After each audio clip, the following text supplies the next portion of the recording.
Welcome back. I'm Amit and welcome to the lecture series of Paper 2 Part B. Let's start the lecture with a quick recap of the previous lecture.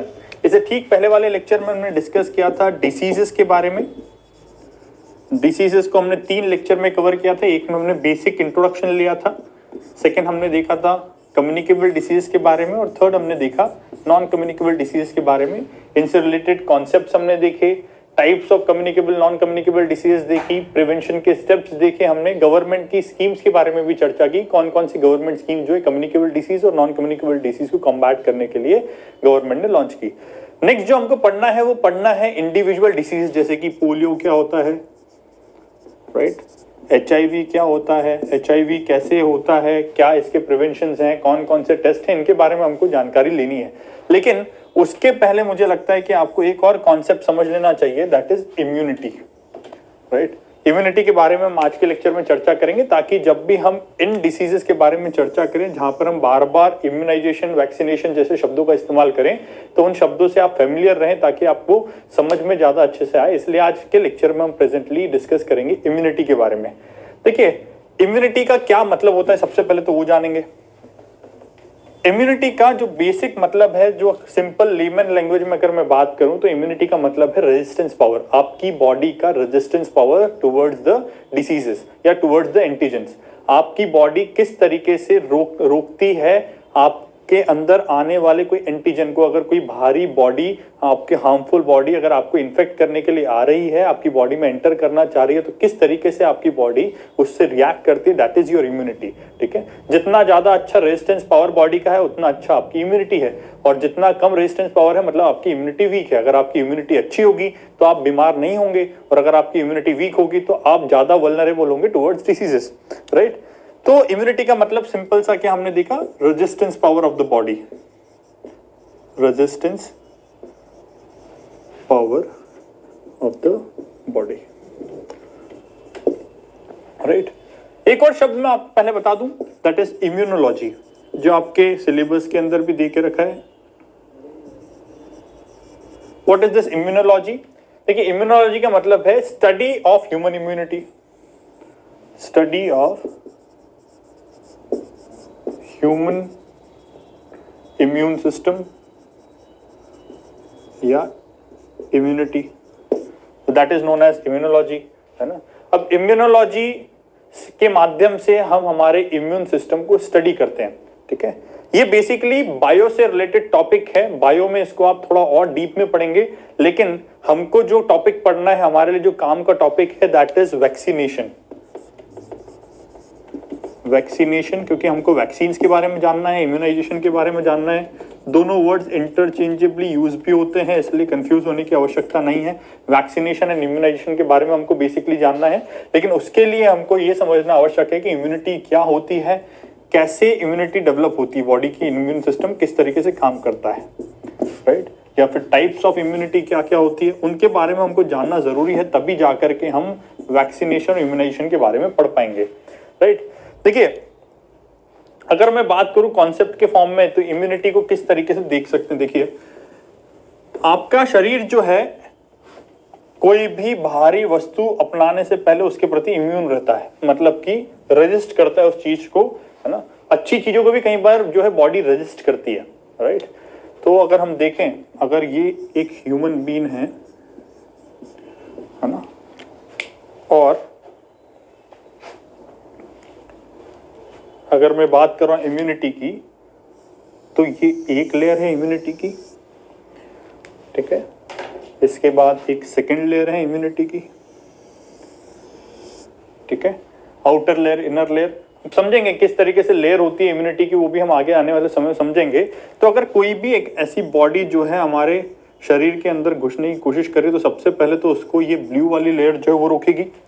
सबसे outer layer जो है, that layer will stop, यहां पर उसको सबसे पहला अवरोध मिलेगा. उसके बाद अगर ये बॉडी जो है ये फर्स्ट लेयर को क्रॉस कर लेती है तो सेकंड लेयर ऑफ इम्यूनिटी पाएगी. अगर ये सेकंड लेयर को भी क्रॉस कर लेती है, मतलब हमारा इम्यून सिस्टम जो है इस एंटीबॉडी के हिसाब से, इस एंटीजन, इस पैथोजन, इस इन्फेक्शन के अकॉर्डिंग अगर हमारा इम्यून सिस्टम वीक है तो सेकंड बॉडी को भी क्रॉस कर जाएगा. दैट मीन्स कि हमारा immune system is weaker then the attack. और फिर अगर ये हमारे शरीर के अंदर एंटर हो गया, then it will cause several types of infections, जैसे कि पोलियो इन्फेक्शन हो गया, HIV इन्फेक्शन हो गया, तो ऐसे इन्फेक्शन होने के खतरे हमारे अंदर बढ़ जाते हैं। ठीक है, तो हमको इसके लिए सबसे पहला जो समझने की आवश्यकता है कि इम्यूनिटी क्या है, किस तरीके से हमारा इम्यून सिस्टम बेसिकली काम करता है। देखिए, जो हम फर्स्ट लेयर की बात कर रहे हैं, that first layer refers to the basic component that we have in the skin, have in our body, that is skin. अगर किसी भी एंटीजन को आपके शरीर के अंदर एंटर करना है तो एक मेजर लेयर है आपके शरीर के ऊपर, दैट इज स्किन। अगर स्किन जो है आपकी प्रतिरोधक है, उसका रेजिस्टेंस पावर अच्छा है, तो बहुत सारे एंटीजन जो है आपके शरीर के अंदर नहीं घुस पाएंगे। तो skin act as a barrier, सबसे पहला barrier. Then we have chemical barriers. अगर स्किन से अंदर आ जाता है तो शरीर के अंदर बहुत सारे ऐसे केमिकल है जो उस एंटीजन को या उस इन्फेक्शियस एजेंट को न्यूट्रलाइज करने के लिए काम कर सकते हैं। इसके बाद हमारे पास ब्लड प्रोटीन्स हैं। ठीक है, ये सब अलग अलग बैरियर्स हैं। स्किन हो गया एक बैरियर, इसके बाद केमिकल हो गया, ब्लड प्रोटीन हो गया। Then we have WBCs, white blood cell, जिसको कि पुलिसमैन ऑफ बॉडी भी कहा जाता है, पुलिसमैन ऑफ ह्यूमन बॉडी, क्योंकि वो एंटीजेंस को मार करके बाहर भगाता है। एंटीजन का मतलब है वो इन्फेक्शियस एजेंट जो आपकी बॉडी से परे है या फिर बाहर का है और एक्सटर्नल है और आपके शरीर को वो हार्म करता है, राइट। तो एक तो ये हो गया, मतलब ये चार चीजें जो है वो जनरल है, जनरल इम्यूनिटी है। अब ये जनरल इम्यूनिटी मतलब कि आपकी फर्स्ट लेयर ऑफ इम्यूनिटी। ठीक है, अगर ये आउटर सर्कल को ब्रीच करके अगर एंटीजन अंदर की तरफ घुसता है, then real role of your white blood cells come into picture. क्या व्हाइट ब्लड सेल को हम जो बोलते हैं कि ये पुलिसमैन है, तो किस तरीके से काम करता है। देखिए, अगर मान लीजिए लास्ट लेक्चर्स में मैंने आपको एक चीज बताई थी कि ये एक एंटीजन है, ठीक है, जो आपकी बॉडी के अंदर एंटर हो चुका है। अब ब्लड के अंदर अगर ये एंटीजन आया या फिर कहीं पर भी एंटीजन आया तो WBCs, व्हाइट ब्लड सेल, इसके ऊपर अटैक करेंगे। अटैक किस फॉर्म में करेंगे? व्हाइट ब्लड सेल बनाएंगे एंटीबॉडीज। अब एंटीबॉडीज कैसी होनी चाहिए? एंटीबॉडीज ऐसी होनी चाहिए कि जो इस पर्टिकुलर एंटीजन को न्यूट्रलाइज कर सके, है ना। मतलब कि अगर मैंने एक सर्कुलर शेप की एंटीबॉडी बनाई जो इस ट्रायंगुलर शेप के एंटीबॉडी को अपने में संभाले और उसको फिर बाद में डिस्पोज ऑफ कर दे, तो काम हो पाएगा। इसका मतलब यह है कि सबसे पहले व्हाइट ब्लड सेल को कुछ इस एंटीजन की नपती लेनी पड़ेगी, नाप लेना पड़ेगा, किस शेप का एंटीजन है, किस तरीका का इन्फेक्शियस एजेंट है। तो अगर वो इन्फेक्शियस एजेंट का उसके पास साइज आ गया, शेप आ गया, then WBC will create antibodies, वो क्रिएट करेंगे एंटीबॉडीज को, और एंटीबॉडीज जो है फिर वो एंटीजन के ऊपर जाके अटैक करेगी, एंटीजन को न्यूट्रलाइज करेगी और उसको फिर बाद में डिस्पोज ऑफ कर देगी। तो इस तरीके से ह्यूमन के अंदर इम्यून सिस्टम काम करता है। एक तो फर्स्ट लेयर मतलब कि जो आपकी एक्सटर्नल दिखने वाली लेयर्स हैं, स्किन हो गया, ठीक है। उसके बाद आपके शरीर के अंदर केमिकल्स होते हैं बहुत सारे, वो केमिकल्स के माध्यम से हम एंटीजन को न्यूट्रलाइज करने का काम करते हैं, है ना। केमिकल्स जैसे HCl हो गया, है ना। एक HCl भी एक तरीके से एसिडिक केमिकल है। अगर कोई ऐसा एंटीजन है जो कि HCl के माध्यम से मर सकता है तो स्टमक के अंदर हम सिक्रीट करते हैं। ऐसे बहुत सारे अलग अलग केमिकल्स जो है बॉडी सिक्रीट करती है, बहुत सारे अलग अलग हार्मोन सिक्रीट करती है बॉडी, ठीक है। तो इन हार्मोन्स के माध्यम से, इन केमिकल्स के माध्यम से हमारा एक केमिकल इम्यून सिस्टम है जो कि काम करता है। केमिकल इम्यून सिस्टम भी फेल हो जाए तो उसके बाद फिर आपके पास आता है WBC का सहारा। WBC का भी एक जनरल फाइटिंग कैपेबिलिटी है कि उसके पास जो ऑलरेडी प्रिपेयर्ड एंटीबॉडीज है उसके माध्यम से अटैक करता है, और उसके बाद भी अगर एंटीजन जो है बच जाता है, then WBC have to prepare a specific antibody, है ना, और स्पेसिफिक एंटीबॉडी बनाने के बाद में फिर उसको डिस्पोज करता है। तो इस तरीके से पूरा शरीर का इम्यून सिस्टम काम करता है आपको डिसीज से बचाने के लिए, राइट। तो ये तो हमने समझा कि शरीर का इम्यून सिस्टम किस तरीके से काम करता है, लेकिन अब हम डिवीजन के ऊपर बात करेंगे किस तरीके से इम्यूनिटी हमको मिलती है। ये तो हमने बात करी कि हाँ, ये बेसिकली इस तरीके से शरीर का इम्यून सिस्टम काम करता है, लेकिन हमारा इम्यून सिस्टम का डेवलपमेंट किस तरीके से होता है ना, कौन कौन से टाइप्स ऑफ इम्यूनिटी है जो अलग अलग स्टेजेस ऑफ लाइफ में डेवलप होती है, उसके बारे में हम बेसिकली चर्चा करेंगे। देखिए, जो मैं आउटर लेयर ऑफ इम्यूनिटी की जो बात कर रहा था, that is known as innate immunity. Immunity के जो टाइप्स हैं उसमें सबसे जो आउटर लेयर ऑफ इम्यूनिटी की मैं अभी बात कर रहा था, that is known as innate immunity.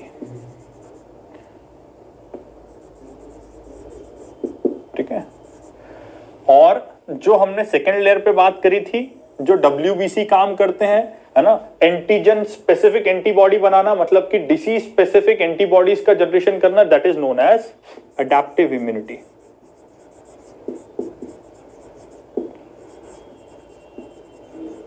और इसी अडैप्टिव इम्यूनिटी को हम अक्वायर्ड इम्यूनिटी भी बोलते हैं।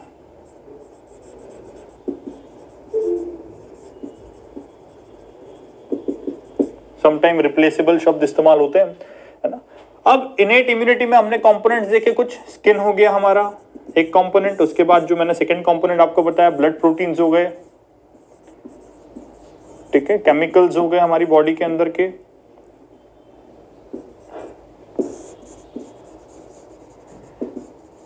राइट, WBC की जनरल फाइटिंग कैपेबिलिटी हो गई, है ना। अडैप्टिव इम्यूनिटी में WBC का मेजर रोल रहता है। WBC is the major component. इसमें भी हम बोलते हैं लिम्फोसाइट्स, और लिम्फोसाइट जो है T और B cells, T cells B सेल्स बनाते हैं। ये आप अभी इसमें इतने डीप में मत जाइए, ये जब आप बायो पढ़ेंगे तो आपको और अच्छे से समझ में आएगा। हमारे लिए बेसिकली हमको इम्यूनाइजेशन समझना है, इसलिए हम ये सब चीजें कर रहे हैं। तो एक अडैप्टिव इम्यूनिटी है ना, अडैप्टिव इम्यूनिटी में भी हमारे पास दो टाइप्स होते हैं, अभी इनको समझेंगे हम, इसके लिए टेंशन मत लीजिए, मैं खाली चार्ट आपके सामने बना रहा हूं। अडैप्टिव इम्यूनिटी में भी we have naturally adaptive and we have artificial।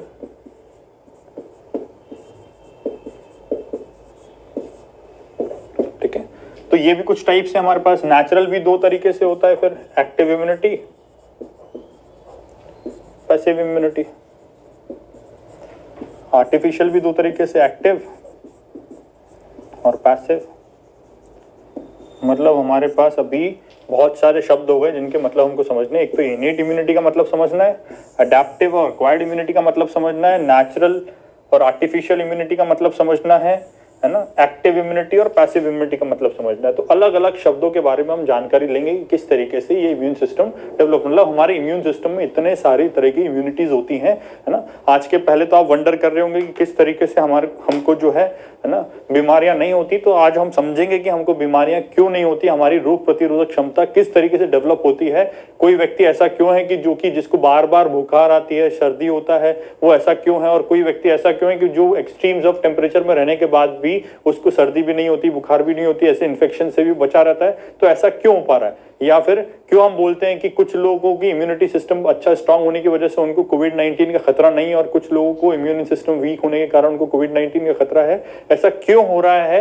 Because of body की इम्यूनिटी। अगर बॉडी की इम्यूनिटी जो हमने पीछे देखा वो अलग अलग तरह की इम्यूनिटी के बारे में हमको जानकारी है, तो हम आसानी से किसी भी ऐसे क्वेश्चन का आंसर दे पाएंगे।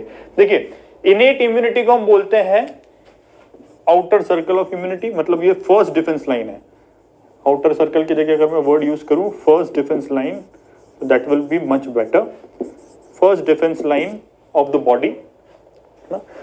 एक और इसकी कैरेक्टरिस्टिक है, डिसीज स्पेसिफिक नहीं है। डिसीज या एंटीजन या फिर मैं बोलूं इन्फेक्शन, ये इन्फेक्शन स्पेसिफिक नहीं है, ये जनरल है। जनरल का मतलब कि अगर पोलियो का वायरस भी आया तो भी ये सब चारों चीजें जो है काम करेगी, है ना। अगर HIV का वायरस भी आया तो ये चारों चीजें काम करेगी उसके ऊपर, ठीक है।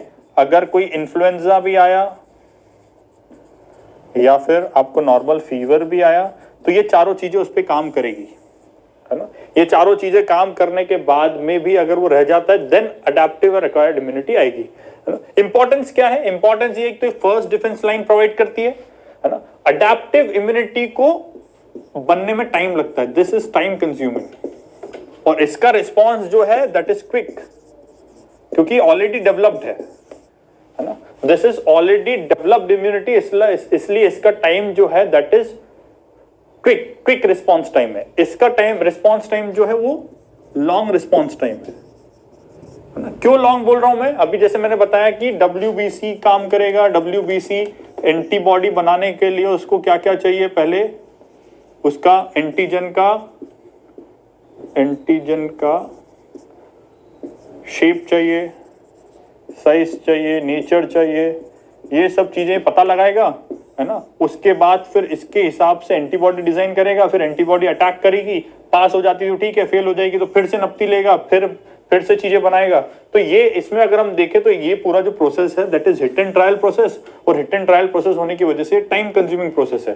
लेकिन वहीं अगर हम इनेट इम्यूनिटी की बात कर रहे हैं तो ये बहुत क्विक रिस्पॉन्स इम्यूनिटी, क्योंकि ये ऑलरेडी डेवलप्ड इम्यूनिटी है, फर्स्ट लाइन ऑफ डिफेंस है। जैसे ही कोई भी इंफेक्शन आया तो सबसे पहला रेजिस्टेंस यही प्रोवाइड करेगी, दो it is not that much strong, मतलब हर एक वायरस के प्रति हम इसको यूज नहीं कर सकते। बहुत सारे वायरस जो है वो इस पर्टिकुलर लेयर को, इस पर्टिकुलर लाइन ऑफ डिफेंस को क्रॉस कर जाते हैं, क्योंकि ये डिसीज स्पेसिफिक नहीं है। तो जो इन्फेक्शन जो है जो इसके दायरे से बच जाता है उस वो फिर अडेप्टिव इम्यूनिटी का दायरा हो जाता है, कि वहां पर फिर ये वाली इम्यूनिटी हमारा काम करती है। और क्या इंपॉर्टेंस है, एक तो क्विक रिस्पॉन्स है, फर्स्ट लाइन ऑफ डिफेंस है ना। इसके बाद जनरल इम्यूनिटी प्रदान करता है हमारी बॉडी को, जनरल इम्यूनिटी, है ना। इसके बाद में एक और इसका इंपॉर्टेंस है, इट गिव्स ब्रीदिंग टाइम, है ना। ब्रीदिंग टाइम देता है किस चीज के लिए? ब्रीदिंग टाइम का मतलब ये यहाँ पे ये नहीं है सांस लेना, है ना। ब्रीदिंग टाइम का मतलब ये है कि breathing time for adaptive immunity to work on it, मतलब कि जब तक अडेप्टिव इम्यूनिटी उसके ऊपर WBC जो है, जो उसके लिए एंटीबॉडी नहीं बना लेता, तब तक ये लड़ते रहते हैं, ताकि शरीर को कम से कम हार्म हो उस एंटीजन की वजह से। तो ये टाइम देते हैं बॉडी को, टाइम देते हैं कि किस तरीके से, या टाइम देते हैं WBC को कि वो एंटीजन के ऊपर काम करके एंटीबॉडी बना सके, ताकि तब तक जो है ये लोग लड़े उससे और शरीर को कम से कम नुकसान हो। तो ये कुछ इसकी इनेट इम्यूनिटी के एग्जांपल्स या फिर इंपॉर्टेंस है। इनेट इम्यूनिटी बनती कैसे? ठीक है, innate immunity is genetic also, मतलब कि आपको आपके जीन्स के माध्यम से मिलती है, जेनेटिक होती है, या फिर आप आपके जीवन काल में एक्सरसाइज के माध्यम से, है ना, योग के माध्यम से, अच्छी डाइट के माध्यम से इन चीजों को अक्वायर करते हैं। मतलब कि ये चीजों को आप डेवलप करते हैं अपने अंदर में, अच्छी डाइट और इन सब चीजों के माध्यम से, खासकर जो होती है जेनेटिक के माध्यम से होती है, कि आपके अंदर जो जीन्स हैं उसके कारण जो डेवलप्ड इम्यूनिटी होती है that is known as innate immunity, है ना। डिसीज स्पेसिफिक नहीं है, जनरल रहती है, ये शॉर्ट रिस्पॉन्स टाइम है इसका, first line of defence provide करती है। ये कुछ चीजें हमको इनेट इम्यूनिटी के बारे में जानना है। इसके बाद हम आते हैं अडेप्टिव और एक्वायर्ड इम्यूनिटी पे। देखिए, अडेप्टिव इम्यूनिटी जो हम बोल रहे हैं, मतलब कि बाद में अक्वायर की गई, है ना, ये बेसिकली डिसीज स्पेसिफिक होती है। मतलब बाय एग्जांपल, फॉर एग्जांपल अगर मैं बोलूं कि पोलियो, तो पोलियो का अगर वायरस इन्फेक्ट करेगा तो WBC पोलियो के लिए एंटीबॉडी बनाएंगे, है ना। ये लोग रेबीज के लिए नहीं बनाएंगे, रेबीज के लिए फिर अलग से एंटीबॉडी बनेगी। मतलब जब रेबीज अलग से होगा तो रेबीज के लिए अलग से एक एक्वायर्ड इम्यूनिटी हमको मिलेगी, अलग से हम अडेप्ट करेंगे हमारे। अडेप्ट का मतलब क्या होता है? अडेप्ट का शाब्दिक अर्थ है कि आपकी बॉडी जो है किस तरीके से उस सिचुएशन की आपको हैंडल कर रही है और किस तरीके से अपनी बॉडी में चेंजेस आ रहे हैं, ताकि हम जो नया एंटीजन आ रहा है उसके प्रति हम हमारा प्रतिरक्षण बढ़ा पाए, या फिर हमारी अडेप्टेबिलिटी बढ़ा पाए, हम उसके अनुसार ढल पाए, है ना। नए इन्फेक्शन से लड़ने के अनुसार हम हमारी बॉडी को ढाल पाए, that is the meaning of adapt, है ना। तो अगर हम अडेप्टिव इम्यूनिटी की बात करें, दैट मींस कि हमारी बॉडी अडेप्ट कर रही है उस पर्टिकुलर चीज को, उस पर्टिकुलर वायरस को, ताकि हम हमारी बॉडी के अंदर कुछ ऐसी चीजें डेवलप कर लें, चेंज कर लें हमारी बॉडी को, कि अलग से वो वायरस आता है तो हमको अटैक ना करे, है ना। डिसीज स्पेसिफिक नहीं होने का जो एग्जांपल मैं दे रहा था उसमें मैंने क्या बताया कि अगर बाई चांस आपकी बॉडी को पोलियो ने अटैक किया तो WBC जो है पोलियो एंटीजन के लिए एंटीबॉडीज बनाएंगे, है ना, और पोलियो से फिर बाद में हमको खतरा नहीं रहेगा, राइट।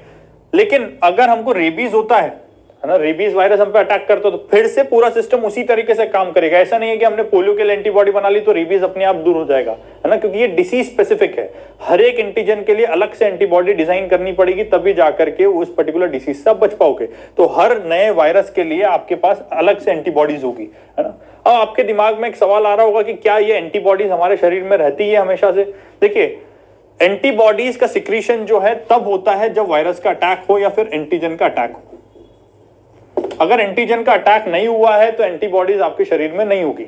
लेकिन फिर ऐसा कैसे पॉसिबल है कि पोलियो हमको नहीं हो फ्यूचर में? जैसे मान लीजिए फॉर एग्जांपल मैं जो बात करने जा रहा हूं वो बात ये है कि अगर हमको पोलियो के ड्रॉप्स जो बचपन में पिलाए जाते थे वो एक एक्वायर्ड इम्यूनिटी का एग्जांपल है। कौन से एक्वायर्ड इम्यूनिटी का वो भी हम समझेंगे अभी, है ना। अगर जो पोलियो ड्रॉप्स हमको पिलाए जाते थे उसके कारण जो है हमारी बॉडी में इम्यूनिटी डेवलप हुई, है ना। अब ये इम्यूनिटी किस तरीके से डेवलप हुई? WBC ने पोलियो वायरस के अगेंस्ट में हमारे शरीर के अंदर क्या डिजाइन किया? Antibody, right. अब हमारे शरीर में अगर एंटीबॉडीज हैं, ऑलरेडी मौजूद हैं, अगर मैं बोल रहा हूं कि ऑलरेडी हमारे शरीर के अंदर एंटीबॉडीज मौजूद हैं, है ना, तो जब भी एंटीजन आएगा तो उसको अटैक करेंगी। लेकिन क्या हमारे शरीर में हमेशा एंटीबॉडी मौजूद होती है? नहीं, एंटीबॉडीज के एक स्पेसिफिक टाइम ड्यूरेशन है, उसके बाद वो नहीं होती। तो एंटीबॉडीज कब बनेगी वापस से, है ना, जब भी नेक्स्ट वापस से WBC को उस एंटीजन का भनक लगेगी तो फिर से WBC वो एंटीबॉडी बनाएगा। लेकिन क्या इस बार वापस से उतना ही टाइम लगेगा? अगर उतना ही टाइम लगेगा तो फिर उस पर्टिकुलर वैक्सीन का, पोलियो वैक्सीन का हमारे शरीर के अंदर कोई काम नहीं है। पर अब क्या होता है, WBC एक चीज करता है, WBC के पास इम्यूनोलॉजी मेमोरी होती है। मतलब कि पास्ट में जितनी भी एंटीबॉडी WBC ने बनाई उसका एक मेमोरी का स्टोरेज उसके पास स्टोर्ड है। मतलब अगर फ्यूचर में मान लीजिए आज मुझे पोलियो हुआ, आज मेरे शरीर ने एंटीबॉडीज बनाई, आज पोलियो वायरस को उसने अटैक करके खत्म कर लिया, थोड़े समय के बाद एंटीबॉडी मेरे शरीर से गायब हो गई।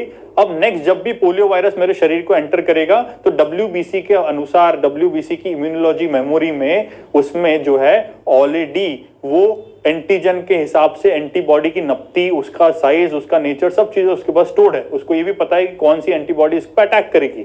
तो ऑलरेडी वो प्री प्रिपेयर्ड रखने के बजाय क्या करता है, वो जैसे ही एंटीजन आया और उसको पता चला कि ये भाई पोलियो एंटीजन है, पोलियो एंटीजन के मेरे पास मेमोरी में ये वाली एंटीबॉडी स्टोर्ड है, वो एंटीबॉडी जनरेट करेगा, वो एंटीबॉडी पोलियो के ऊपर अटैक करेगी और उसको डिस्पोज करके फेंक देगी, है ना।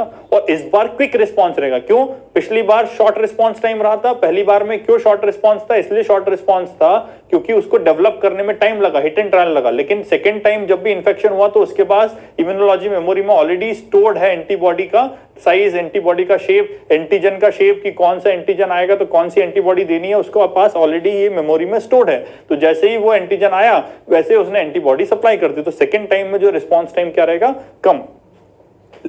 तो ये तो एक तरीके की इम्यूनिटी हो गई कि हमने एंटीजन स्पेसिफिक इम्यूनिटी बना ली, है ना, और एंटीजन के माध्यम से इम्यूनिटी बना ली, ठीक है। अब इसमें भी अलग अलग टाइप्स हैं, है ना। अब जैसे जो अडेप्टिव इम्यूनिटी में कॉन्सेप्ट समझा रहा था उसमें मेरे को समझाने का जो मेन केंद्र था वो ये था कि बॉडी किस तरीके से चेंज कर रही है अकॉर्डिंग टू डिसीज, है ना। हर डिसीज के लिए आप अडेप्ट किस तरीके से कर रही है, आपकी बॉडी अडेप्ट किस तरीके से कर रही है, वही होती है आपकी अडेप्टिव इम्यूनिटी, है ना। इसमें बेसिकली हम क्या डेवलप करते हैं? एंटीबॉडी शरीर के अंदर। और वो एंटीबॉडीज कैसी होती है? एंटीजन स्पेसिफिक, है ना। इनेट इम्यूनिटी में वो एंटीजन स्पेसिफिक नहीं थी, डिसीज स्पेसिफिक, एंटीजन स्पेसिफिक नहीं थी। यहां पर वो डिसीज स्पेसिफिक, एंटीजन स्पेसिफिक है ना। ये सबसे मेजर डिफरेंस है।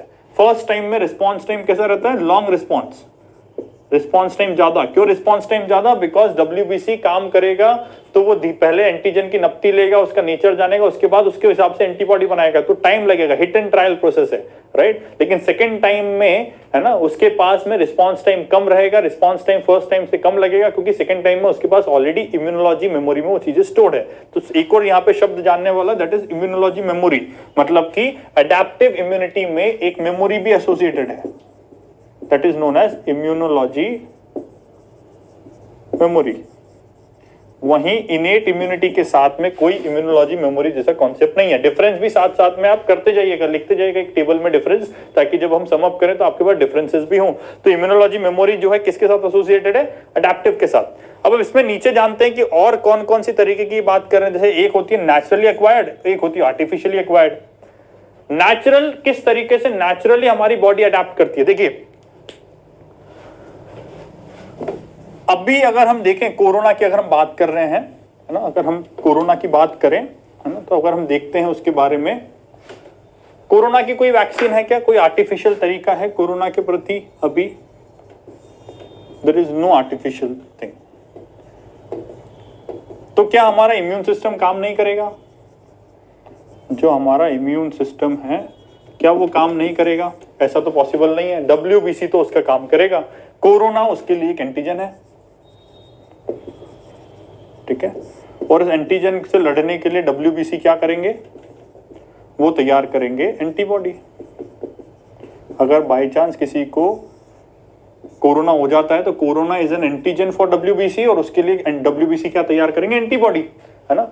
और इस एंटीबॉडी अगर सक्सेसफुल हो जाती है तो इस एंटीजन को डिस्पोज करके बाहर फेंक देगी, शरीर से डिस्पोज कर देगी, ठीक है। तो डब्ल्यूबीसी का तो काम है एंटीबॉडी बनाना, तो वो तो बनाएगा, ठीक है। आर्टिफिशियल तरीके से भी हम बनवा सकते हैं, नेचुरल तरीके से बनवा सकते हैं। नेचुरल तरीके से किस तरीके से, कि आपको नेचुरली कोई इंफेक्शन हुआ, बाई चांस आपको कोरोना हुआ, और कोरोना होने के बाद में आपकी बॉडी ने उस पर काम करना चालू किया और एक एंटीबॉडी बनाई, और एंटीबॉडी बना करके सक्सेसफुली आपको जो कोरोना एंटीजन है उससे लड़ करके छुटकारा दिला दिया, तो ये भी तो डिसीज स्पेसिफिक एंटीबॉडी होगी ना।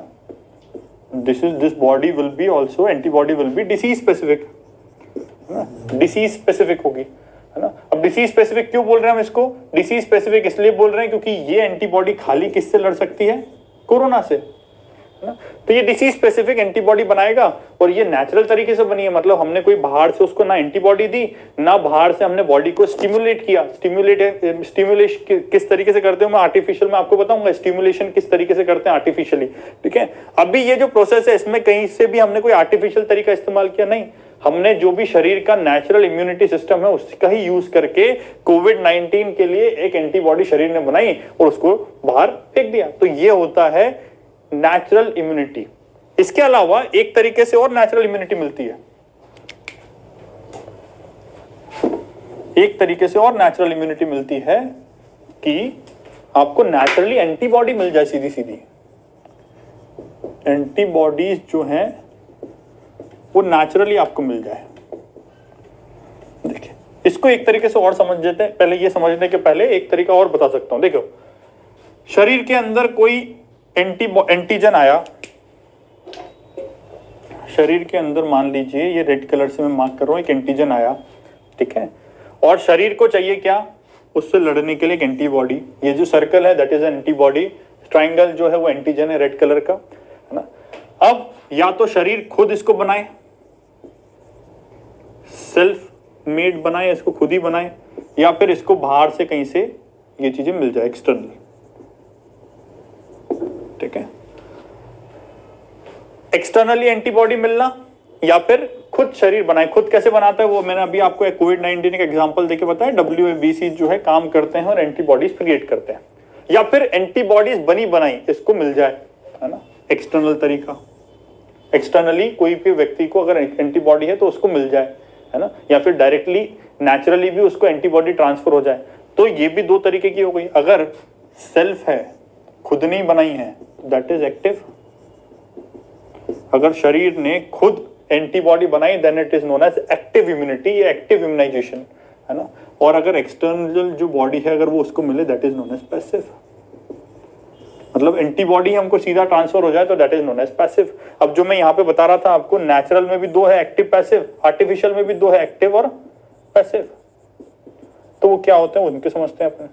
अभी जो मैंने कोविड-19 का आपको एग्जांपल दिया, है ना, और कोविड-19 में शरीर ने नेचुरली क्या बनाई, एंटीबॉडी, है ना, शरीर ने बनाई, बाहर से एंटीबॉडी नहीं मिली, तो वो क्या होगा, नेचुरली और active. Active naturally adaptive immunity, मतलब कि नेचुरली बनी और साथ ही साथ एक्टिव इम्यूनाइजेशन था क्योंकि शरीर ने खुद एंटीबॉडी बनाई, ना कि हमने बाहर से एंटीबॉडी ली। अब क्या पैसिव और नेचुरल का कॉम्बिनेशन हो सकता है, तो हाँ बिल्कुल हो सकता है।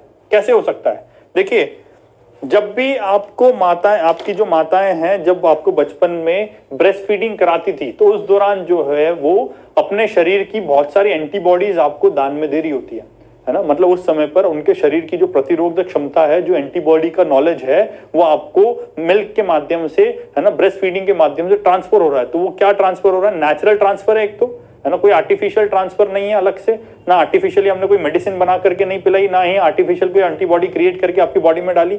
नेचुरली जो आपकी माता के अंदर जो एंटीबॉडीज बनी थी वो आप तक ट्रांसफर हुई, किस माध्यम से ट्रांसफर हुई, ब्रेस्ट फीडिंग के माध्यम से। तो नेचुरल तो है, साथ ही साथ एंटीबॉडी का ट्रांसफर हुआ, मतलब कि वो कौन सी इम्यूनिटी हो गई, पैसिव इम्यूनिटी या पैसिव इम्यूनाइजेशन, इम्यूनिटी बोल सकते हैं, इम्यूनाइजेशन एक अलग शब्द हो जाता है, उसको देखेंगे बाद में। पैसिव इम्यूनिटी बोल सकते हैं हम उसको, राइट। और एक्टिव इम्यूनिटी मतलब शरीर ने कोई इंफेक्शन शरीर को हुआ और शरीर ने स्वयं ही एंटीबॉडी का निर्माण करा, तो that is known as active immunity, ठीक है। इसको आखिरी में सम अप करूंगा, अभी थोड़ा सा कंफ्यूजिंग आपको जरूर लग रहा होगा, थोड़ा सा ध्यान देके देखेंगे तो और अच्छे से समझ में आएगा, है ना। तो देखिए हमने नेचुरल में भी दो तरीके देखे, एक्टिव और पैसिव। एक्टिव में मैंने आपको कोविड-19 का केस बताया कि आपको अगर कोई इंफेक्शन होता है और शरीर का जो इम्यून सिस्टम है वो एंटीबॉडी बनाता है, then it is known as natural active immunity और नेचुरली डेवलप्ड है। साथ ही साथ पैसिव इम्यूनिटी का मतलब क्या है, नेचुरल और पैसिव तरीका क्या होता है, एक शरीर मतलब जो माता के अंदर में जो एंटीबॉडीज होती हैं वो आप तक ट्रांसफर हो रही है ना, किस माध्यम से, ब्रेस्ट फीडिंग के माध्यम से। तो that is the best example of natural immunity and that too passive immunity, मतलब एंटीबॉडी का ट्रांसफर हुआ। अगर आपका शरीर स्वयं एंटीबॉडी बनाए that is known as active, और अगर आपका शरीर एंटीबॉडी बाहर से कहीं से ले ले, भले वो नेचुरली ले या आर्टिफिशियली ले, then it is known as passive immunity. तो ये दो चीजें आप ध्यान में रखिए, है ना। तो नेचुरली एक्टिव और पैसिव मैंने समझाया। अभी अपन समझते हैं आर्टिफिशियली एक्टिव और पैसिव। देखिए आर्टिफिशियली किस तरीके से आपको इम्यूनिटी मिलती है। आर्टिफिशियली इम्यूनिटी मिलती है वैक्सीन के माध्यम से। Artificially you get immunity through vaccine, vaccine या फिर मेडिसिन के माध्यम से, वैक्सीन और मेडिसिन। देखिए अगर मैं बात कर रहा हूं एक्टिव इम्यूनिटी की और वो भी आर्टिफिशियली डिजाइन, अगर आर्टिफिशियली डिजाइन एक्टिव इम्यूनिटी की अगर मैं बात कर रहा हूं, आर्टिफिशियली डिजाइन एक्टिव इम्यूनिटी की अगर मैं बात कर रहा हूं, तो एक्टिव इम्यूनिटी में मेरा कहना क्या था कि शरीर के अंदर से ही डेवलप होनी चाहिए एंटीबॉडी। तो मैं क्या करूंगा, देखिए जैसे मान लीजिए हम बात करते हैं पोलियो की, तो बचपन में जो आपको पोलियो के ड्रॉप्स पिलाए जाते थे, आप अगर बिलीव करें मुझे तो वो क्या होता है, पोलियो का मरा हुआ फॉर्म, है ना, किल्ड फॉर्म ऑफ पोलियो। जो पोलियो वायरस है उसको किल करके आपके शरीर में डाल दिया जाता था। मतलब आपको डायरेक्ट इनडायरेक्टली जो है पोलियो ही पिलाया जा रहा है, लेकिन मरी हुई अवस्था में, है ना। मरी हुई अवस्था में मतलब वो पोलियो वायरस जो है आपके शरीर के ऊपर काम नहीं करेगा, मतलब इन्फेक्ट नहीं करेगा। कुछ अवस्था में इन्फेक्ट करेगा लेकिन ज्यादातर नहीं करेगा। इसलिए आप देखते हैं कि क्या होता है कि जब वो पोलियो वायरस आपके शरीर के अंदर में किल्ड मात्रा में, किल्ड अवस्था में पिलाया जाता है, इनएक्टिव अवस्था में पिलाया जाता है, तो जब वो इनएक्टिव अवस्था में आपको, किल्ड का मतलब इनएक्टिव, मार के मतलब इनएक्टिव करके, अगर उस इनएक्टिव तरीके से पिलाया जाता है तो नपती वक्ती तो सब उसकी वैसी है। मान लीजिए कि ये पोलियो वायरस था, दिस इज पोलियो वायरस, और इसको आपको शरीर के अंदर में डाल दिया गया, लेकिन ये इनएक्टिवेटेड फॉर्म में है। इनएक्टिवेटेड फॉर्म में मतलब उस तरीके से काम नहीं करेगा जिस तरीके से एक्टिव पोलियो वायरस काम करता है, ठीक है। तो अब ये इनएक्टिवेटेड पोलियो वायरस आपके शरीर के अंदर पिला दिया गया, है ना। अब क्या करेगा WBC, जिस तरीके से हमने इधर देखा था, WBC कोई भी इंफेक्शन आता है तो क्या काम करता है, WBC को कोई मतलब नहीं, भले वो नेचुरली हुआ हो या फिर आपके शरीर में कोई ने पिला दिया हो, उसको उस चीज से कोई पता भी नहीं चलता उसको क्या है। उसको तो खाली इतना मतलब है कि कोई बाहर की कोई बॉडी आई है तो उसके लिए हमको क्या बनानी है, एंटीबॉडी। तो ये मरी हुई अवस्था का वायरस आपके शरीर के अंदर छोड़ा गया, है ना। अब मरी हुई अवस्था में होने के कारण, इनएक्टिवेटेड होने के कारण, उसको वो जो है आपकी शरीर के साथ इतनी जल्दी रिएक्ट नहीं करता, आपके शरीर को इन्फेक्ट नहीं करता, है ना। बहुत स्लोली वो काम करता है। और WBC को क्या है, एंटीबॉडी बनाने के लिए जो टाइम चाहिए वो टाइम उसको मिल जाता है, और जब टाइम मिल जाता है तो वो इसकी नपती वप्ती लेकर के 1-2 दिन में उसकी एंटीबॉडी तैयार करके रख लेता है ना। अब ये एंटीबॉडी तैयार हो गई, है ना, मरे हुए वायरस की वजह से, इनएक्टिवेटेड पोलियो वायरस की वजह से एंटीबॉडी तैयार हो गई। लेकिन अब इन फ्यूचर अगर आपके शरीर के अंदर अगर एक्टिव पोलियो वायरस भी प्रवेश कर जाए तो WBC के पास उस एक्टिव पोलियो वायरस की एंटीबॉडी ऑलरेडी मौजूद है, वो सीधा जाएगा, है ना, ऑर्डर देगा कि पोलियो वायरस आया है, पोलियो वायरस के लिए मेरे पास ये एंटीबॉडी है, अटैक कर दो। अटैक करेगा, और पोलियो वायरस जब तक उसका अटैक कर पाता, जब तक वो हमारी बॉडी के कोई अंग को इन्फेक्ट करता, उसके पहले ही WBC उसको डिस्पोज कर चुके होंगे।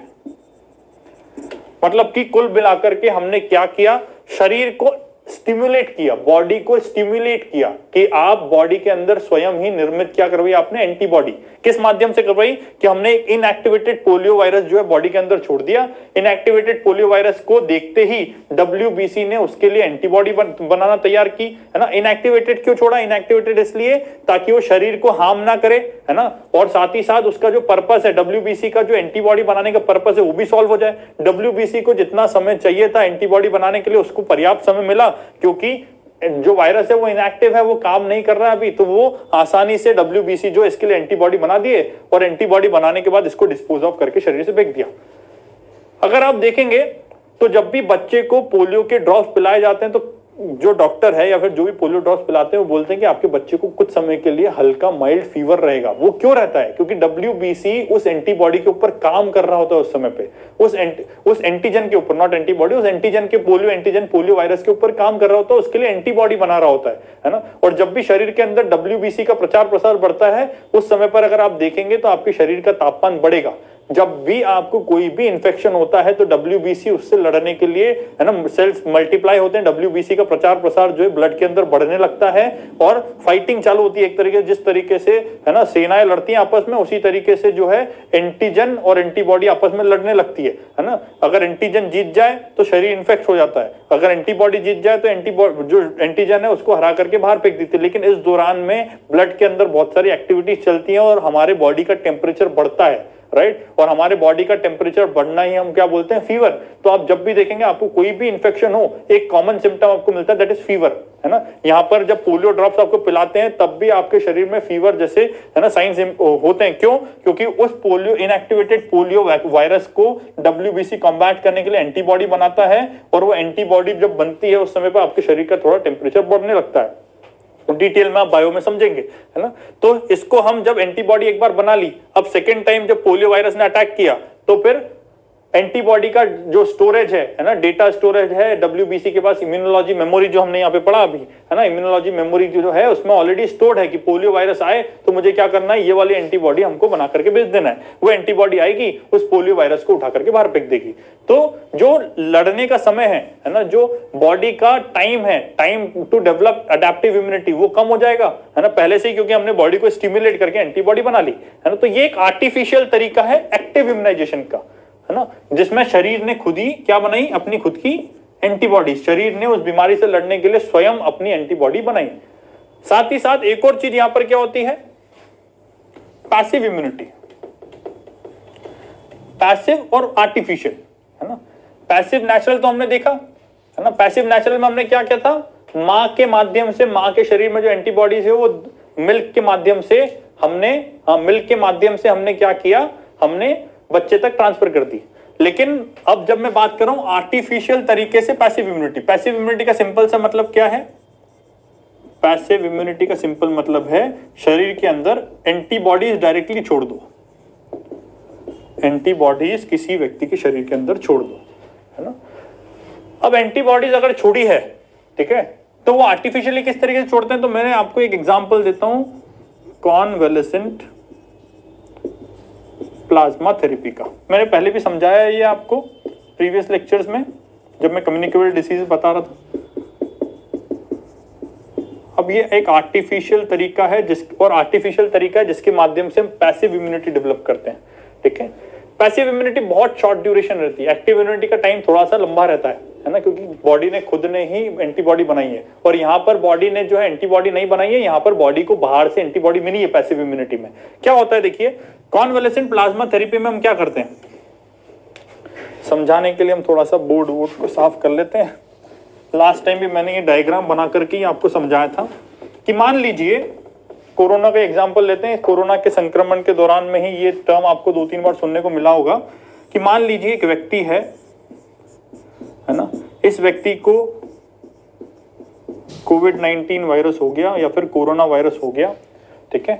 इस व्यक्ति की शरीर की प्रतिरोधक क्षमता के अनुसार इसकी इम्यून सिस्टम ने इस पर्टिकुलर कोरोना वायरस के लिए अपने शरीर के अंदर में, जैसे मान लीजिए कोरोना वायरस है, इस कोरोना वायरस ने इस व्यक्ति के शरीर में अटैक किया। इसके शरीर को टाइम जरूर लगा, लेकिन इसके शरीर ने क्या डेवलप कर ली, इसका इम्यून सिस्टम स्ट्रांग था, इसलिए इसके शरीर ने एंटीबॉडीज डेवलप कर ली। ठीक है। अब ये एंटीबॉडीज कुछ समय के लिए, ऐसा तो नहीं है एकदम से आज बनी और कल खत्म, ऐसा नहीं होता। एंटीबॉडीज बनने के बाद कुछ समय तक ब्लड में रहती है ना। तो एंटीबॉडीज कहां पर रहेगी? ब्लड प्लाज्मा में, है ना। ये ब्लड प्लाज्मा में, ब्लड का जो प्लाज्मा है उसके अंदर एंटीबॉडीज दौड़ती रहेंगी, ठीक है। और वो इसको तो डिस्पोज ऑफ कर चुकी हैं, ये कोरोना वायरस को तो उसने खत्म करके बाहर फेंक दिया। अब ये व्यक्ति स्वस्थ भी हो गया है और उसके ब्लड प्लाज्मा के अंदर क्या है? एंटीबॉडीज। किसकी एंटीबॉडीज? किस एंटीजन के लिए एंटीबॉडीज? क्योंकि एंटीबॉडीज जो है एंटीजन स्पेसिफिक रहती हैं, है ना। तो कौन से एंटीजन के लिए एंटीबॉडीज? कोरोना वायरस के लिए। अब हम देखते हैं एक दूसरा व्यक्ति। अब ये जो व्यक्ति है इसको कोरोना वायरस हुआ, इसके शरीर में भी कोरोना वायरस ने अटैक किया, ये कोरोना वायरस के एंटीजन आ गए, लेकिन इसका शरीर जो है एंटीबॉडी बनाने में असक्षम है। इसका शरीर एंटीबॉडी नहीं बना पा रहा। क्यों नहीं बना पा रहा? इसका इम्यून सिस्टम वीक है। इसके WBC उस एंटीबॉडी को खोज नहीं पा रहे जो कि इस कोरोना वायरस से लड़ सके। तो अच्छा तरीका क्या है कि इस व्यक्ति के ने ऑलरेडी एंटीबॉडी बना ली कोरोना वायरस के लिए। कोरोना वायरस के लिए तो एंटीबॉडी सेम रहेगी, भले वो आपने बनाई हो किसी दूसरे के व्यक्ति ने बनाई हो, क्योंकि कोरोना वायरस का फॉर्म, नेचर वो तो वही रहेगा, है ना। तो वो क्या करेगा? ये एंटीबॉडी इसके अंदर ट्रांसफर कर दे, बाहर से दे दे। अब ये एंटीबॉडी इसके ऊपर अटैक करेगी, है ना, और इस कोरोना वायरस को डिस्पोज कर देगी। और ये किस माध्यम से कर पाए हम? डायरेक्टली एंटीबॉडी उठा करके नहीं डाली। हमने क्या किया? इस पर्टिकुलर व्यक्ति का ब्लड प्लाज्मा इस पर्टिकुलर व्यक्ति को चढ़ा दिया। तो इसको बोलते हैं हम convalescent blood plasma theory, therapy.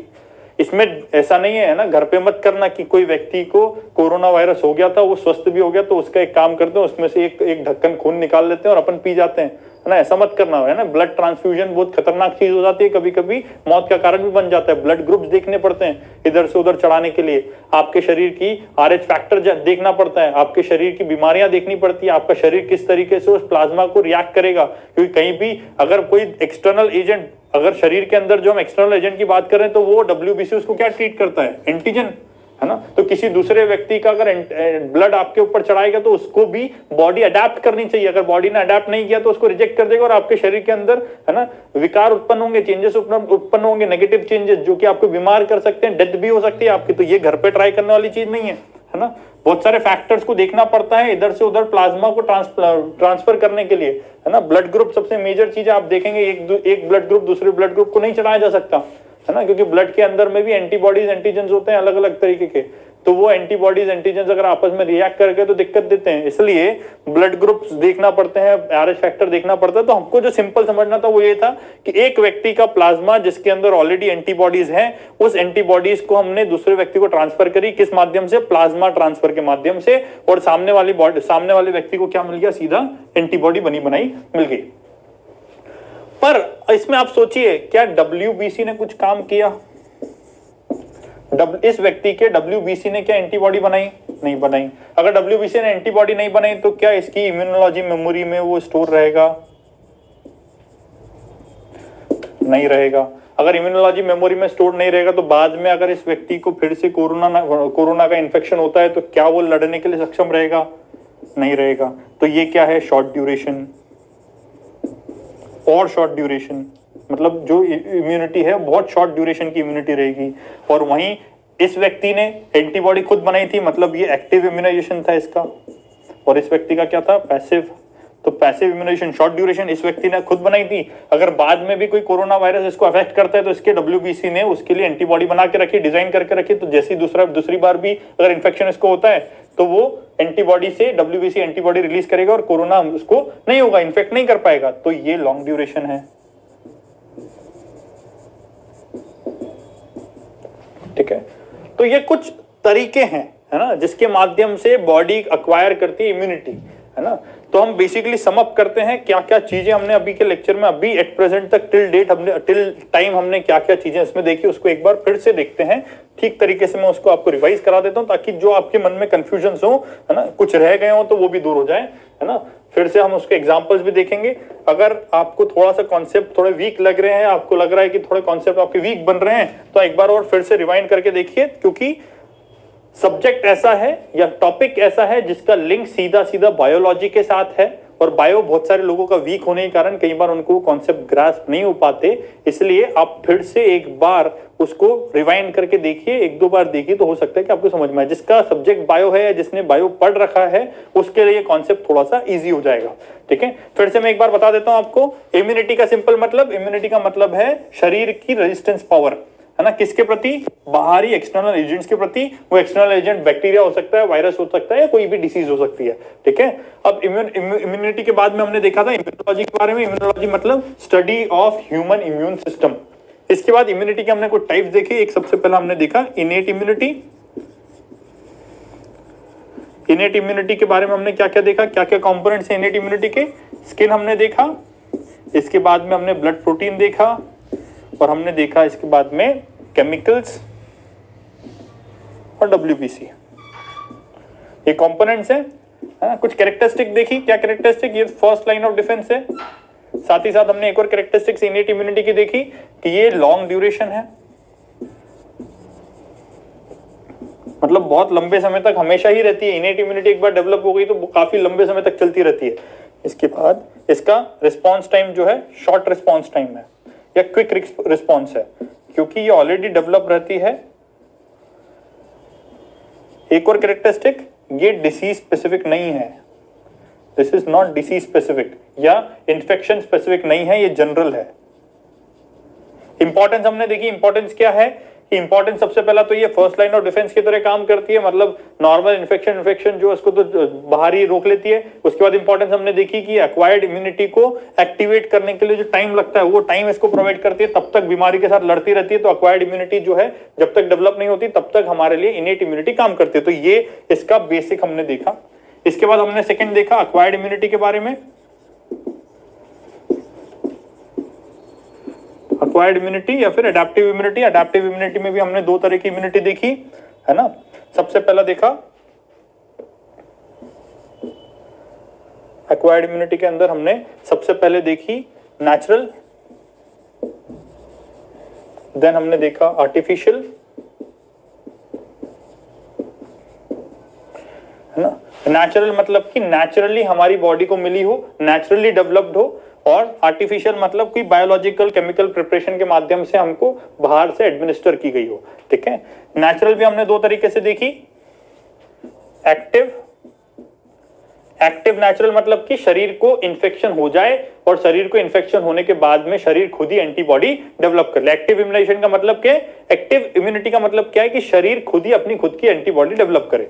तो अगर नेचुरली आपको कोई भी इन्फेक्शन हो जाता है, कोई इन्फ्लुएंजा हो जाता है, पोलियो हो जाता है, अगर शरीर खुद ही जो है अगर एंटीबॉडी जनरेट कर लेता है without any external assistance, without any artificial vaccine, तो उसको क्या बोलते हैं हम? Naturally acquired active immunity. और एक होती है इसमें पैसिव इम्यूनिटी। पैसिव इम्यूनिटी का मैंने एग्जांपल आपको क्या दिया कि मदर जो है अपने शरीर के अंदर मौजूद ऑलरेडी प्रेजेंट एंटीबॉडीज जो है ब्रेस्ट फीडिंग के माध्यम से, पहले दूध के माध्यम से आपको ट्रांसफर करती है, ब्रेस्ट फीडिंग के माध्यम से आपको ट्रांसफर करती है। That is known as passive immunity, क्योंकि एंटीबॉडी ट्रांसफर हो रही है, एंटीजन ट्रांसफर नहीं हो रहा, एंटीबॉडी ट्रांसफर हो रही है। और किस तरीके से बनी हुई एंटीबॉडीज है? नेचुरली, कोई आर्टिफिशियल तरीका इस्तेमाल नहीं किया गया। आर्टिफिशियल तरीका मतलब कि लेबोरेटरी में प्रिपेयर किया हुआ मिक्सचर्स के माध्यम से आपको ये चीजें की गई, या फिर आर्टिफिशियल तरीके से इम्यूनिटी बढ़ी। आर्टिफिशियल में भी दो तरीके से, एक्टिव और पैसिव। एक्टिव में मैंने आपको एग्जांपल दिया पोलियो का, जिसमें मैंने बताया आपको कि पोलियो वैक्सीन जो है वो आपके शरीर को पिलाई जाती है, और पोलियो वैक्सीन पिलाने के बाद में आपका शरीर स्वयं ही, है ना, एंटीबॉडी जनरेट करता है। मतलब पोलियो वैक्सीन क्या है? एक तरीके से इनएक्टिवेटेड वायरस, इनएक्टिवेटेड वायरस आपको पिलाया जाता है, और उस इनएक्टिवेटेड वायरस के माध्यम से शरीर स्टिमुलेट करता है अपने आप को और एक एंटीबॉडी बनाता है, और उसको हम बोलते हैं एक्टिव इम्यूनाइजेशन, है ना, एक्टिव इम्यूनाइजेशन। सेकंड है पैसिव इम्यूनाइजेशन, है ना, या फिर पैसिव इम्यूनिटी, जो कि आर्टिफिशियल तरीके से, जिसमें मैंने आपको एक एग्जांपल दिया कॉन्वलेसेंट प्लाज्मा थेरेपी का, CPT। इसके अलावा और भी होती है, कुछ वैक्सीन होती हैं, है ना, कुछ वैक्सीन ऐसी होती हैं, कुछ मेडिसिन होती हैं जो कि एंटीबॉडीज ही आपके शरीर में सीधा डाल देती हैं। There are vaccine, there are medicine जो कि सीधा एंटीबॉडी ही आपके शरीर में डाल देती हैं, और वैक्सीन और एंटीबॉडी जो मेडिसिन है वो क्या है? आर्टिफिशियली प्रिपेयर्ड है, इसलिए आर्टिफिशियल। और पैसिव मतलब एंटीबॉडी ही आपको मिल गई है बाहर से डायरेक्ट प्रिपेयर्ड, तो पैसिव। तो passively acquired, artificially acquired passive immunity का वो एग्जाम्पल हो जाता है, राइट। तो ये कुछ टाइप्स हमने देखे। अब आई होप कि आपको ये चीजें समझ में आ रही होगी। अब हम समझते हैं इम्यूनाइजेशन क्या है। देखिए,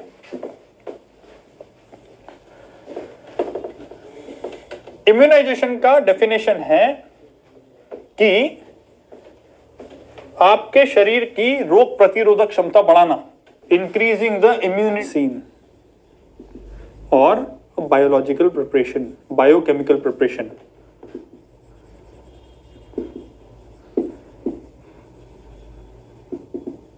वैक्सीन क्या है? एक बायोकेमिकल प्रिपरेशन है।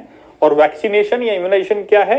अगर आपके शरीर के अंदर ये बायोकेमिकल प्रिपरेशन एडमिनिस्टर करके, मतलब आपके शरीर के अंदर या तो इंजेक्शन के द्वारा लगा करके या फिर ओरली आपको पिला करके, है ना, उस पर्टिकुलर डिसीज, कोई भी एक पर्टिकुलर स्पेसिफिक डिसीज के लिए इम्यूनिटी डेवलप करना इज नोन एज इम्यूनाइजेशन। ठीक है, डेफिनेशन आई सपोज क्लियर होगी, है ना। डेफिनेशन सीधी सीधी सी है, सिंपल सी है ना। Immunization is a process of development of immunity of your body by administering a external biochemical preparation known as vaccine. This is generally disease specific immunity होती है। कुछ जिस डिसीज के लिए आपके लिए वैक्सीन पिलाई है, उसी डिसीज के लिए लड़ने के लिए आपका शरीर जो एंटीबॉडी या फिर जो एंटीजन से लड़ने के लिए एंटीबॉडी प्रिपेयर करके रखेगा। तो सिंपल सी डेफिनेशन है ना, इम्यूनाइजेशन की, वैक्सीनेशन की। अब इसमें क्या क्या अलग अलग तरह के वैक्सीन होते हैं या फिर क्या क्या अलग अलग तरीके के टाइप्स ऑफ वैक्सीनेशन होते हैं, उसको देखते हैं। देखिए, वैक्सीनेशन या immunization is a proven tool to prevent infectious diseases, है ना। बहुत सारे ऐसे इन्फेक्शन हैं जिससे बचने के लिए एक वैक्सीन का निर्माण किया गया, जैसे पोलियो वैक्सीन हो गया, हेपेटाइटिस बी का वैक्सीन हो गया, टिटनेस हो गया, है ना। इसके बाद आप देखेंगे आप रेबीज का वैक्सीन हो गया। तो बहुत सारे ऐसे वैक्सीन जो है बनाए गए हैं, है ना। और स्मॉल पॉक्स वैक्सीन हो गया। तो बहुत सारे ऐसे वैक्सीन जो है बनाए गए हैं जो कि इन्फेक्शियस डिसीजेस को रोकते हैं, और ये एक प्रूवन मेथड है टू स्टॉप इन्फेक्शन। इसीलिए हम कोविड-19 के लिए भी वैक्सीन प्रिपेयर करने के लिए, कोरोना के लिए भी वैक्सीन प्रिपेयर करने के लिए तैयार हो रहे हैं, धीरे धीरे वैक्सीन प्रिपेयर कर रहे हैं, क्योंकि एक प्रूवन मेथड है ऐसे इन्फेक्शियस डिसीजेस को रोकने के लिए। जो डिसीज बहुत ज्यादा फैलती हैं, है ना, कम्युनिकेबल होती है, इन्फेक्शियस होती है, उनको रोकने, उनके रोकथाम के लिए immunization is a big step या फिर एज एन इंपॉर्टेंट स्टेप। अब इसमें हम देखते हैं अलग अलग तरह के वैक्सीन्स, अलग अलग तरह के वैक्सीन्स या फिर अलग अलग टाइप के वैक्सीनेशंस, है ना। सबसे पहला होता है लाइव वैक्सीन।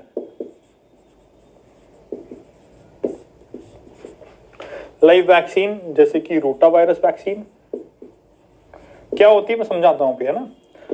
जैसे कि स्मॉल पॉक्स की वैक्सीन, उसके बाद मीजल्स एंड रूबेला के लिए वैक्सीन,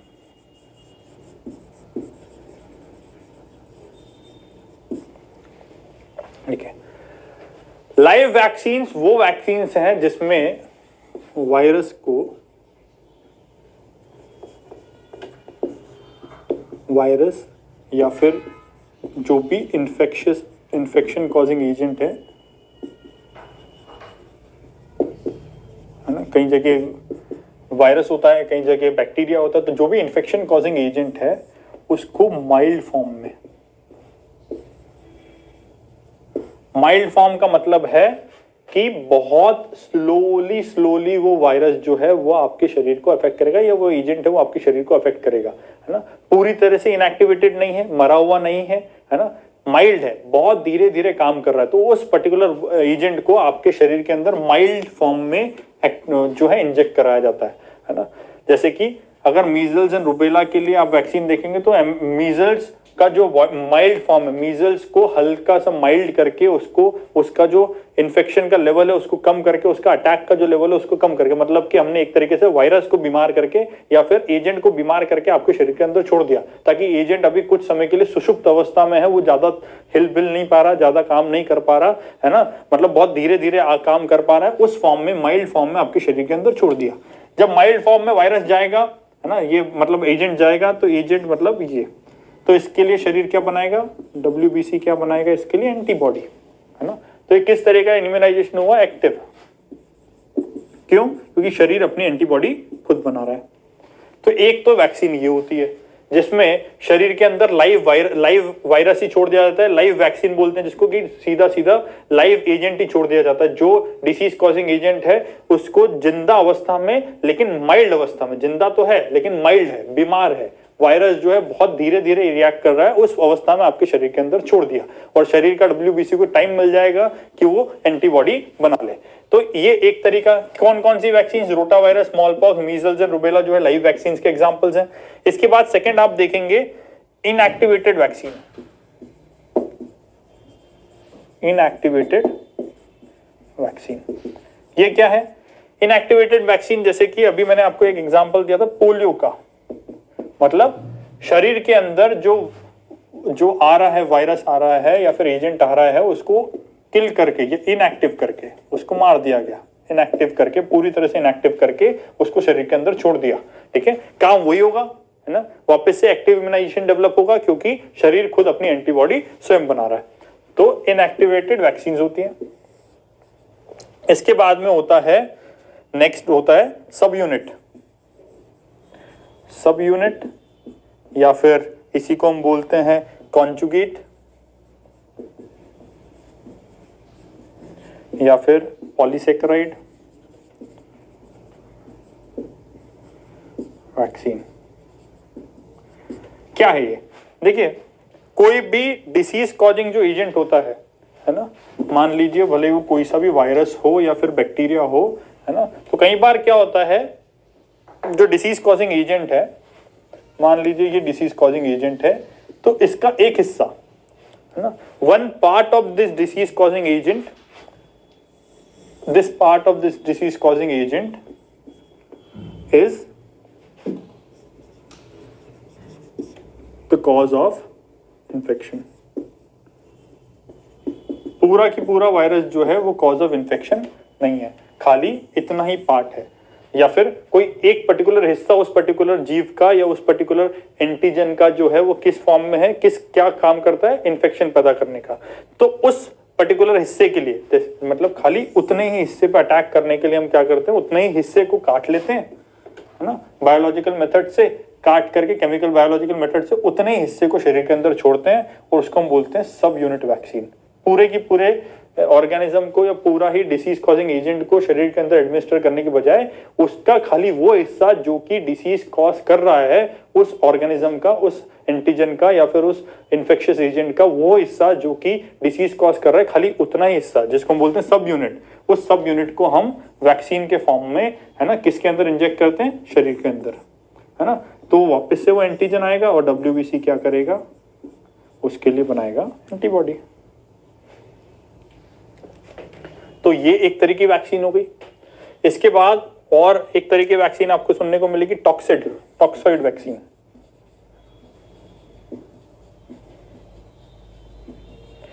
कई बार क्या होता है, जो डिसीज कॉजिंग एजेंट होता है वो टॉक्सिन्स प्रोड्यूस करता है, वो स्वयं जो इन्फेक्शन पैदा नहीं करता, वो क्या प्रोड्यूस करता है, टॉक्सिन्स। टॉक्सिन्स मतलब कि जो उस ऑर्गेनिज्म के द्वारा प्रोड्यूस की गई ऐसे हार्मफुल केमिकल्स, ऐसे टॉक्सिन्स जो कि आपके शरीर को इन्फेक्शन करेंगे, आपके शरीर में इन्फेक्शन पैदा करेंगे। तो वो टॉक्सिन से लड़ने के लिए हम क्या करते हैं, खाली उस टॉक्सिन को ही शरीर के अंदर एडमिनिस्टर करते हैं, जर्म का कोई हिस्सा एडमिनिस्टर नहीं करते, खाली उस शरीर के द्वारा या फिर उस इन्फेक्शियस एजेंट के द्वारा प्रोड्यूस किया गया जो टॉक्सिन है वो शरीर में एडमिनिस्टर करते हैं, जिसको हम बोलते हैं टॉक्साइड वैक्सीन। इस टॉक्सिन को देख करके WBC अपनी इम्यूनिटी बनाता है, एंटीबॉडी बनाता है इस टॉक्सिन के हिसाब से, कि इस टॉक्सिन से लड़ने के लिए WBC को कौन सी एंटीबॉडी लगेगी, ये कौन सी तरह की इम्यूनिटी लगेगी, कौन से केमिकल्स लगेंगे, तो हम सीधा सीधा उस टॉक्सिन बेस्ड एंटीबॉडी वहां पर बना लेते हैं। तो ये that is known as toxoid vaccine. ठीक है, फ्यूचर में कुछ वैक्सीन के ऊपर हम काम कर रहे हैं, जैसे कि डीएनए वैक्सीन। जो भी डिसीज कॉजिंग एजेंट है उसका डीएनए लेकर के हम खाली वो डीएनए एडमिनिस्टर करेंगे और वैक्सीन बनाएंगे। इसके बारे में हम नेक्स्ट लेक्चर में वार्तालाप करेंगे, जिसमें हम पढ़ेंगे biological intervention in the field of immunology में। ठीक है, और थोड़ा सा इतिहास भी देखेंगे इंडिया में इम्यूनोलॉजी का, इम्यूनाइजेशन का, उसके बारे में भी चर्चा करेंगे। आज के लेक्चर का बेसिक जो मकसद था वो था आपको समझाना कि इम्यूनिटी क्या होती है और what are the various types of immunity. है ना, कौन कौन सी अलग अलग तरह की इम्यूनिटीज जो है शरीर के अंदर होती हैं, उसमें हमने एक्टिव देखी, पैसिव इम्यूनिटी देखी, एक्वायर्ड इम्यूनिटी देखी, इनेट इम्यूनिटी देखी, अडेप्टिव इम्यूनिटी के बारे में हमने जाना, है ना, नेचुरल इम्यूनिटी के बारे में हमने जाना, आर्टिफिशियल इम्यूनिटी के बारे में जाना, और जो आर्टिफिशियल इम्यूनिटी होती है उसी को हम क्या बोलते हैं, वैक्सीनेशन, ये भी हमने जाना ना, वैक्सीनेशन के बारे में जाना, और टाइप्स ऑफ वैक्सीन के बारे में हमने कुछ चीजें जानकारी ली है, टाइप्स ऑफ वैक्सीनेशन के बारे में हमने कुछ जानकारी यहाँ पर ली। और भी अलग कैटेगराइजेशन है वैक्सीनेशन का, जैसे कि ओरल वैक्सीन जो कि ओरली पिलाई जा सके, इंजेक्टेड वैक्सीन इंजेक्शन के माध्यम से एडमिनिस्टर की गई हो, ठीक है। तो अलग अलग टाइप्स और होते हैं वैक्सीन के। नेक्स्ट लेक्चर में हम जानेंगे अलग अलग टाइप्स और वैक्सीन के क्या क्या टाइप्स हैं, और साथ ही साथ हम और बात करेंगे इम्यूनाइजेशन के ऊपर, और जो इंडिया में इम्यूनाइजेशन का इतिहास रहा उसके ऊपर बात करेंगे। कुछ फ्यूचर जो वैक्सीन का है या फिर biotechnological intervention in the field of vaccination, immunology, इसके बारे में हम थोड़ी चर्चा नेक्स्ट लेक्चर में करेंगे। तो till then, stay home, stay safe, study online. Thank you.